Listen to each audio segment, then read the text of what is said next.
میرے حضور نے یہاں تک فرمایا کہ جو شخص قرآن پڑھتا ہے اس کے لہجے میں لکنت کی وجہ سے یا عجمی ہونے کی وجہ سے وہ اٹکتا ہے اور اس کا لہجہ ٹوٹتا ہے، تو میرے حضور نے فرمایا اللہ اس کو دوہرا ثواب عطا کرتا ہے، ایک قرآن پڑھنے کا ثواب اور ایک اس کو اٹکنے سے جو تکلیف ہوتی ہے، تو فرمایا اللہ اس کا بھی اس کو ثواب عطا کرتا ہے۔ اور فرمایا یہ وہ پاکیزہ کتاب ہے کہ اگر تمہارا رب سے باتیں کرنے کو جی چاہے تو قرآن کھول کے بیٹھ جاؤ، یہ رب سے ہم کلام ہونا ہے، یہ اپنے رب سے گفتگو کرنی ہے۔ میرے حضور نے فرمایا کہ قرآن اللہ کی وہ لٹکتی ہوئی رسی ہے جس کا ایک سرا تمہارے ہاتھ میں ہے، دوسرا سرا تمہارے رب کے ہاتھ میں۔ تو خوش نصیب ہیں وہ لوگ جو اس کتاب کے ساتھ جڑ جاتے ہیں اور وہ دھرتی، وہ مقام، وہ جگہیں فیروز بخت ہیں کہ جہاں قرآن مجید کی تلاوت ہوتی ہے۔ گھروں کو قبرستان نہ بناؤ، گھروں میں نوافل ادا کرو اور قرآن مجید کی تلاوت سے اپنے گھروں کو آباد کرو۔ اگر گھر میں روزانہ کی بنیاد پہ قرآن مجید کی تلاوت کا معمول بن جائے تو پھر کوئی جن، کوئی بھوت، کوئی آسیب اور کوئی بدروح آپ کو تنگ نہیں کر سکتی۔ جہاں قرآن کی تلاوت تسلسل کے ساتھ ہوتی ہوگی وہاں جن نہیں ہوگا، وہاں ٹونے نہیں ہوں گے، وہاں جادو نہیں ہوگا، وہاں سایہ نہیں ہوگا، وہاں رحمت الہی کا سائبان تان دیا جائے گا۔ جہاں قرآن پڑھا جائے وہاں نزول باران ہوتا ہے، رحمتوں کی برسات ہوتی ہے۔ اور پھر اگر یہ جگہ اللہ کا گھر ہو، مسجد ہو، تو پھر تو دوہری برکت ہو جائے گی نا۔ وہ میاں صاحب نے کہا تھا نا کہ دودھ اندر جے کھنڈ رلائیے تے مزہ ہو جاوے دونا، کہ دودھ خود بھی میٹھا ہوتا ہے تو اس کے اندر اگر چینی بھی شامل کر لی جائے۔ یہ روشنیوں کا منبع ہے، یہ مصدر ہے اجالوں کا۔ اس کتاب سے اتنی روشنیاں پھوٹتی ہیں کہ زندگی کے سارے اندھیرے ختم کیے جا سکتے ہیں۔ یہ تمانیت قلب کا سبب بھی ہے، یہ روح کے اجالوں کا سبب بھی ہے، یہ کتاب زندگی ہے، کتاب حیات ہے۔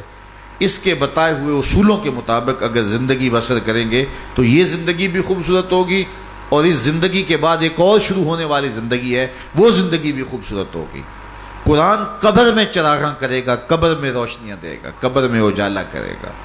اس کتاب کے اندر ایسے ایسے شفا کے نسخے رکھے گئے ہیں کہ ہماری زندگی کے روز مرہ مسائل کا حل ہے۔ مثال کے طور پہ آج کل ہر بندہ معاشی طور پہ پریشان ہے، تو سورہ واقعہ صرف 3 رکوعوں پر مشتمل ہے۔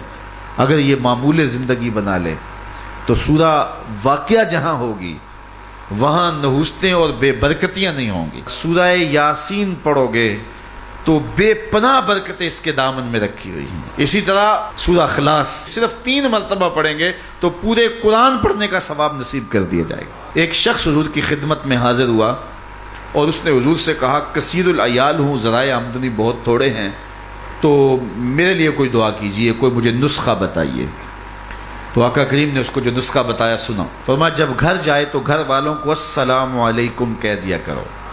یہ کتنا سوکھا نسخہ ہے اور کتنا اچھا وظیفہ ہے، گھر والے بھی خوش، اللہ رسول بھی خوش۔ اس کے بعد 1 مرتبہ سورہ اخلاص پڑھ لیا کرو۔ غربت توڑ نسخہ، جب بھی گھر جاؤ السلام علیکم، اس کے بعد 1 مرتبہ سورہ اخلاص۔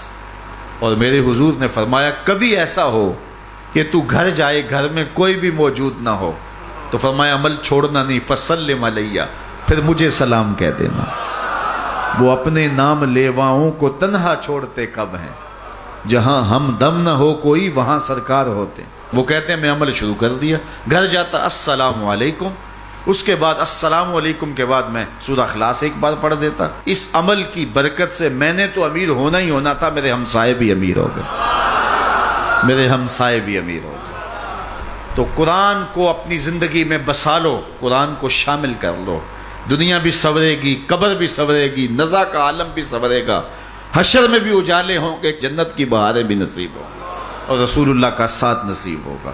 تو اس کتاب سے جڑو، اس کو ورق ورق پڑھو، اس کو حرف حرف پڑھو، اس کو رکوع رکوع پڑھو، اس کا ایک ایک آیت ممکن ہو تو ایک ایک آیت روز پڑھ لو، اور اس کو ترجمے اور تفسیر کے ساتھ، توضیح کے ساتھ، شان نزول کے ساتھ اس کتاب اللہ کی تلاوت کا معمول بناؤ۔